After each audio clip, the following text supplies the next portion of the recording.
President Rouhani, as you've seen reported in the press, will be visiting Switzerland and Austria as part of their ongoing efforts to work with the Europeans.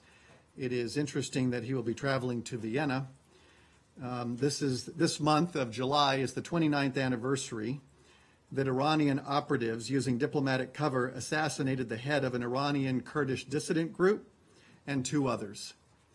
And so we will be, in the near term, reminding people of Iran and the violence that they have, a lot of their attacks, assassinations, bombings, cyber attacks, kidnapping, hostage takings, hijackings, small arms attacks from 1979 to 2018. And we will be discussing that in every region of the world. And so when you have somebody like Rouhani going to Europe to try to bring the Europeans, it's a very sad history of violence that Iran has committed against Europe since 1979.